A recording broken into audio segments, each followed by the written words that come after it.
ఈ లోక చట్టాలు చాలా గొప్పగా చెప్తాయి. 1000 మంది తప్పించుకున్నా పర్లేదు, కానీ ఒక నిర్దోషికి శిక్ష పడకూడదు అని. కానీ చరిత్రలో జరిగిన పచ్చి నిజమైన తీర్పు ఏంటో తెలుసా? నిర్దోషిని చంపేశారు. సృష్టికర్తని సృష్టి చంపేసిందట. వీళ్ళు సృష్టికర్త కన్నా గొప్పవారంటే కాదు, సృష్టికర్తే ఒప్పుకొని నన్ను చంపేయంటారు. ఆయన కొట్టి రక్తం పోయి విలవిలలాడుతున్నప్పుడు ఫైనల్ స్టేజ్లో ఆయనకు దాహం వేసింది. ఆ రోజు ఆయనకు ఉపశమనానికి బ్రాండీ ఇచ్చారు, అంటే పులిసిన ద్రాక్షారసం ఇచ్చారు. దానికి ఆయన మౌనంలో ఉన్న సమాధానం, చావనైనా చేస్తాను కానీ ఆ దేవుడు ఇచ్చిన దేహాన్ని మాత్రం అపవిత్రం చేయను. చివరికి ఆయన ఎలా చనిపోయాడో చెప్పనా? గుండెల్లో బాధొచ్చే మాట, దాహం దాహం దాహం అంటూ దాహంతోనే చనిపోయాడు. దయచేసి చివరి మాట ఒక మాటగా చూస్తే మత్తయి సువార్త 20వ అధ్యాయం 46వ వచనంలో చూస్తే, ఇంచుమించు 3 గంటలప్పుడు యేసు ఏలి ఏలి లామా సబక్తానీ అని బిగ్గరగా కేక వేశాడు. ఆ మాటకు నా దేవా నా దేవా నన్నెందుకు చేయి విడిచితివి అని అర్థం. శిష్యులు వెళ్ళిపోయారు, రొట్టెలు తిన్నవారు వెళ్ళిపోయారు, చుట్టూన్నవారు వెళ్ళిపోయారు. ఇక నా అన్న వాళ్ళు ఎవరూ లేరు. ఇప్పటి వరకు ఒంటరిగా ధైర్యంగా ఉన్నాడంటే దేవుడు తోడు ఉన్నాడని. ఇప్పుడు ఆ దేవుడు కూడా చేయి వదిలేశాడు. యేసుక్రీస్తు ఎందుకు ఏడ్చాడో చెప్పనా? కారణం ఒకే ఒక్కటి, నాకు ఈ చావంటే భయం లేదు, నాకు ఈ మనుషులు వదిలేస్తారని భయం లేదు, నాకు ఈ సిలువ అంటే భయం లేదు, నన్ను ఒంటరి చేస్తారని భయం లేదు. నా భయం వల్ల నా బాధల్లో ఒకటి, నువ్వు నా చేయి వదిలేస్తున్నావు. ఎందుకు వదిలేస్తున్నావు అంటే వ్రాయబడిన మాట ఏంటో చెప్పనా? దేవుడు దేశమంతా చీకటి కమ్మిందట. దేశాన్ని చీకటి కమ్మిందో లేదో తర్వాత విషయం. ఆ యేసు ప్రభు దేహాన్ని మన పాపాలు కమ్మేశాయి. అక్షరాలు మన పాపాలే కమ్మేశాయి. మనమే చంపేశాం ఆయన్ని. ఎందుకు ప్రభువా అంత ఒంటరైపోయావు అంటే ఆయన అంటున్నాడు, నేను పాపం చేయలేదు, మీరు పాపం చేశారు కాబట్టి నేను దేవుడిని చెయ్యి పట్టుకోవడానికి నా తండ్రి చెయ్యి నేను వదిలేస్తున్నాను. ఆ గంట సేపు కూడా ఆయన చెయ్యి వదిలేయడం ఆయనకి ఇష్టం లేదు. మనం ఎంతకాలం నుంచి ఆయనను వదిలేసి తిరుగుతున్నాం. ఒక్కసారి ఆలోచించండి. సోమవారం వదిలేసాం, శనివారం వదిలేసాం, శుక్రవారం వదిలేసాం, ఆదివారం వదిలేసాం, ఆఖరికి వారం అంతా వదిలేసాం. నీకు ఎందుకు దాహం వచ్చింది ప్రభువా అంటే నీకు జీవజలాలు ఇవ్వడానికి. నేను దాహంతో చచ్చిపోతున్నాను, నేను దాహంతో చచ్చిపోయాను. నీకు ఎందుకు ముళ్ళ కిరీటం పెట్టావు ప్రభువా అని అడిగితే నీ తలంపులు బాగాలేదు కనుక నేను ముళ్ళ కిరీటం పెట్టుకున్నాను. నీ చేతులకు మేకులు ఎందుకు కొట్టారు ప్రభువా అంటే నీవు చేసే పనులు బాగాలేదు కనుక నేను మేకులు కొట్టించుకున్నాను. మన కొరకు తండ్రి కొడుకుల బంధం తెగిపోయింది. ఇప్పుడు మనకి ఏం అర్హత ఉందని ఎదుటి వారిని పాపి అనగల చెప్పండి? ఆడైనా ఏడైనా మనం ఏం సిలువలేదు, పాపులమే. మనం ఎలాంటి వారము చెప్పనా? ఆయన కోట్ల అప్పులను క్షమిస్తే ఇప్పుడు వచ్చే పక్కా పొరుగు వారితో 10 రూపాయల కొరకు గొడవ పడుతున్నాడు. చివరిగా మాట ఆయన చాలా బాధతో రాస్తున్నాడు. ఏంటంటే 2వ కొరింథీయులకు రాసిన పత్రిక 4వ అధ్యాయం 18వ వచనంలో, ఏలయనగా దృశ్యమైనవి అన్ని అనిత్యములు, అదృశ్యమైనవి నిత్యములు అంటున్నాడు. అంటే నీకు కనిపించేవి ఏవైతే ఉన్నావో, ఈ లోకపరంగా కావచ్చు ఏవైనా సరే, ఆయన ఏమంటున్నాడంటే అనిత్యములు, నీకు కనబడేవి ఏవి కూడా శాశ్వతం కావు. అదృశ్యమైనవి ఏంటో తెలుసా? నేను ఇచ్చే నిత్య జీవం మాత్రమే.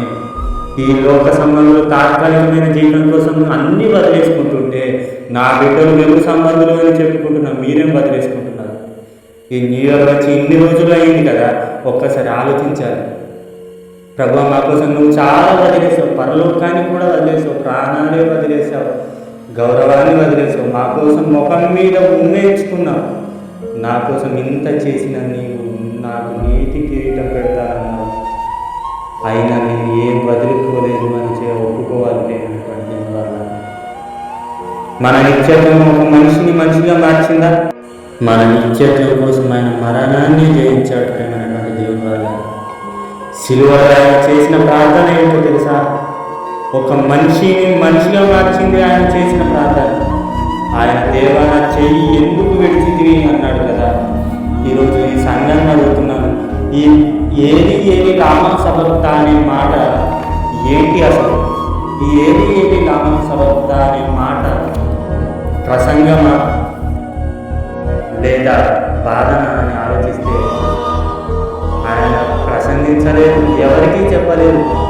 అందరూ నా చేయగలరు, నీవు కూడా వదిలేసావా? యేసయ్య చేసిన పాపంలో ఒక్కటి కూడా లేకున్నా కానీ మనం చేసిన పాపాల కోసం వాళ్ళ తండ్రి కొడుకుల భక్తి ఎక్కువైపోయిన అన్యాయస్తులు తాత్కాలికమైన జీవితం కోసం ప్రణాళికలు వేస్తున్నప్పుడు మరి మీరేం చేస్తున్నారు? మనం ఏం చేస్తున్నాం? ఆ నిత్యత్వం కొరకు ఇప్పుడు ఉండి మాయమయ్యే జీవితం కోసం లోకులు అంత కష్టపడుతుంటే నిత్యం దేవునితో ఉండే లోకం కోసం మనం ఎంత జాగ్రత్త పడుతున్నాం. ఈరోజు ఒకడు వచ్చి యేసుక్రీస్తు ముందు నిలబడి సాష్టాంగపడి ఒక మాట అడిగాడు, ప్రభువా, నిత్యత్వానికి వారసుడు కావడానికి నేనేం చేయాలి అని అడిగాడు. అందుకు యేసుక్రీస్తు ఒకటే మాట అన్నాడు, అబద్ధం, దొంగతనం, చెడు మాటలు ఆపే అన్నాడు ప్రభు. అందుకు అతను ఒక చిన్నపాటి సనుగుతూ అక్కడి నుంచి వెళ్ళిపోతూ ఒక మాట అన్నాడు, నా చిన్నప్పటి నుంచి ఆయన నాకు లేవు ప్రభు అన్నాడు. అప్పుడు ప్రభువు అంటున్నాడు, నీకు మాస్టర్ ఉన్నాడు, ఆ మాస్టర్ను నువ్వు వదిలేసి నన్ను మాస్టర్గా వెంబడించు అన్నాడు. అబ్బాయికి నచ్చలేదు. ఆ మాస్టర్ ఎవరు అని అడిగితే సిరి ధనం. ఈ సిరి ధనాన్ని నువ్వు ఎప్పుడైతే వదిలిపెట్టినామో వెంబడిస్తావో అప్పుడు నీకు నిత్యత్వం వస్తుంది అన్నాడు. ఇన్ని తెలిసిన అతను ఈ లోకధనాన్ని వదులుకోలేక నాకు వద్దట్టు వెళ్ళిపోయాడు, విసుక్కుంటూ వెళ్ళిపోయాడు. మనకు కూడా సరైన డబ్బు దొరికితే మనం కూడా దేవుణ్ణి వదిలేస్తాం కదా. డబ్బు కోసం కొట్టుకునే వాళ్ళలో కొందరు ఉంటారు. మొదటిగా గుడి మెట్ల దగ్గర భిక్షాటన చేసేవారు మెట్ల కోసం కొట్లాడుకుంటూ ఉంటారు. ఎందుకు? మొదటిగా వచ్చే వాడికి ఎక్కువ అమౌంట్ పడతాయి. ఆ అమౌంట్ గురించి బిచ్చగాలేదు అంత కష్టపడుతున్నారు. కానీ నీవు దేవుడు నిత్యత్వం, నిత్యమైన పరలోకం ఇస్తారంటున్నావు కూడా నువ్వు ఏం చేస్తున్నావు అసలు? ఆయన బాధల ముందు మన బాధలు అసలు ఒక్క చిన్న ఆవగిందంత కాదు.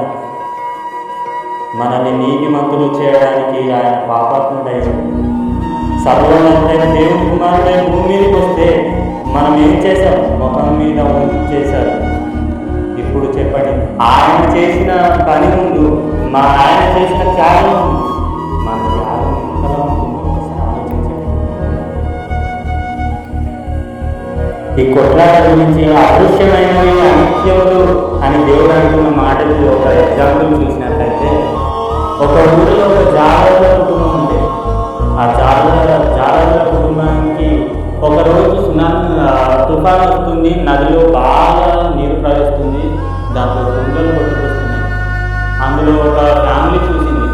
అతను ఒక ఆలోచన చేశాడు, ఆ దుంగలన్నింటినీ చూసి ఈ దుంగలు మనం తెచ్చుకుంటే మనకు సోఫాలు, కుర్చీలు అన్నీ చేసుకోవచ్చు, మనం జీవితాంతం బతికేయచ్చు అనుకున్నాడు.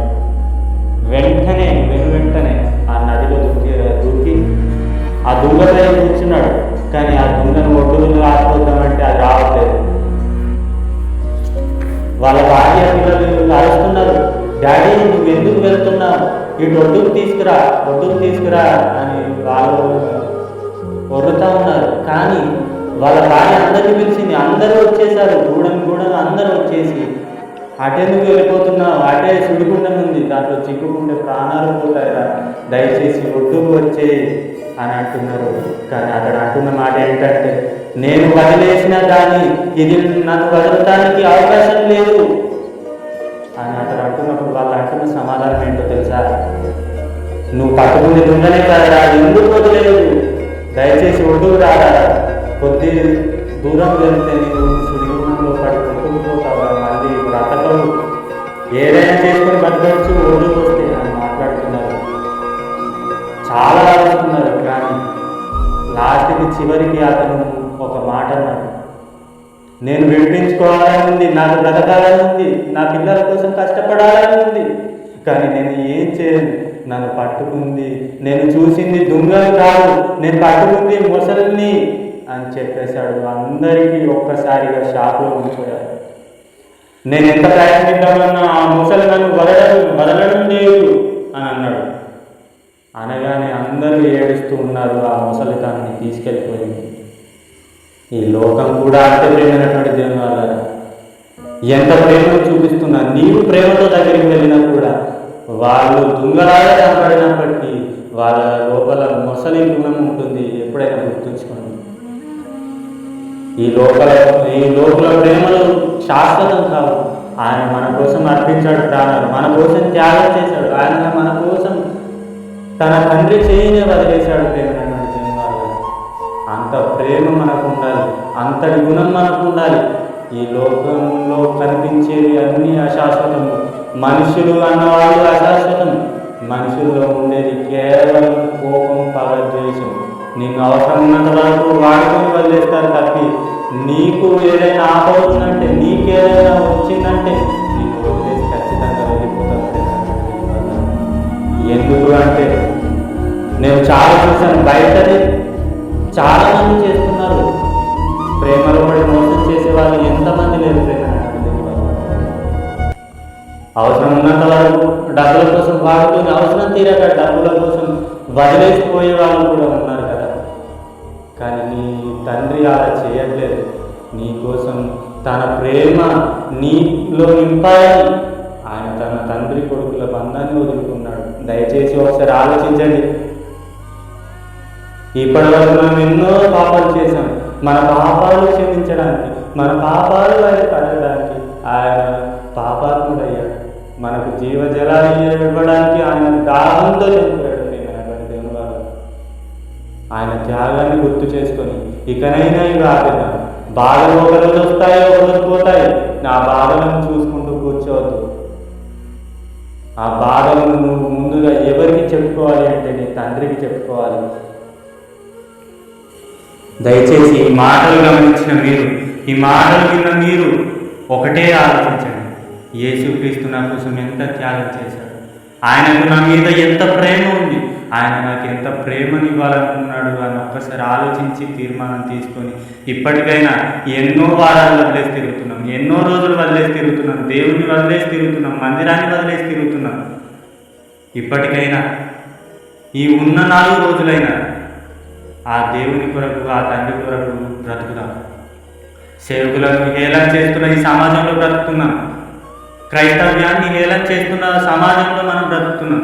ఈ సమాజంలో మనకు నిజమైన గుర్తింపు ఉండాలంటే నీవు నిజమైన క్రైస్తవునిగా బ్రతకాలి, నిజమైన విశ్వాసంగా బ్రతకాలి. ఈ సేవకులుగా మేము ఉన్నది ఈ ఉన్న 4 రోజులైనా, ఈ బ్రతికినంత కాలమైన ఈ చిన్న జీవితంలో దేవుని సేవను ఘనంగా చేసి ఘనమైన సేవను అందించడానికి దేవుని వల్ల అక్కడ ఉన్నదేదో ఇక్కడ చెప్పేవాళ్ళం కాదు, అక్కడ లేనిది ఇక్కడ చెప్పేవాళ్ళం కాదు, బూటకపు మాటలు చెప్పేవాళ్ళం కాదు. ఎవరో కొందరు ఉన్నంత మాత్రాన క్రైస్తవ్యానికి చెడ్డ పేరు రాకూడదు. దేవుని వల్ల దయచేసి గమనించండి, ఆలోచించాలి. నిజమైన క్రైస్తవునిగా నేను ఉండాల్సిన లక్షణాలు ఆయన నా కోసం ఇంతే త్యాగం చేశాడు కదా, నేను ఆయనకి ఏమి ఇవ్వగలుగుతున్నాను, ఇప్పటికైనా ఇవ్వగలనా? ఒక్కసారి తీర్మానం చేసుకోండి. ఎన్నో దినాలు వదిలేశాను, ఎన్నో దినాలు వదిలేసి తిరిగాను, ఎన్నో పనులు చేశాను. కానీ దేవా, నీవు నన్ను ఇప్పటికీ ప్రేమిస్తూనే ఉన్నావు, ఇకనైనా నీ కోసం బ్రతుకుతానని తీర్మానం తీసుకోండి. ఆయన మన కోసం చేసిన త్యాగాన్ని మన దృష్టిలో ఉంచుకొని, మన మనసులో నింపుకొని, ఆయన ప్రేమను మనం నింపుకొని, ఆయన కోసం బ్రతికి, ఆయన ఇచ్చే నిత్యత్వం కోసం బ్రతుకుదాం. ఆయన నిత్యత్వాన్ని తీసుకుందాం.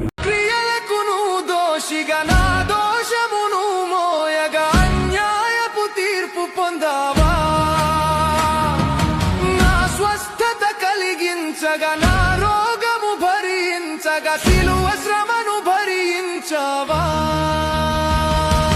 త్యాగమా, సిలువ త్యాగమా, నా కోసమా, నీ ప్రాణ త్యాగమా.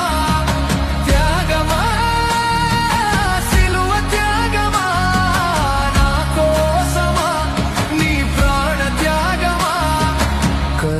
కలువరిలో నీ త్యాగమే జీవమునిచ్చింది, నాకు రక్షణనిచ్చింది.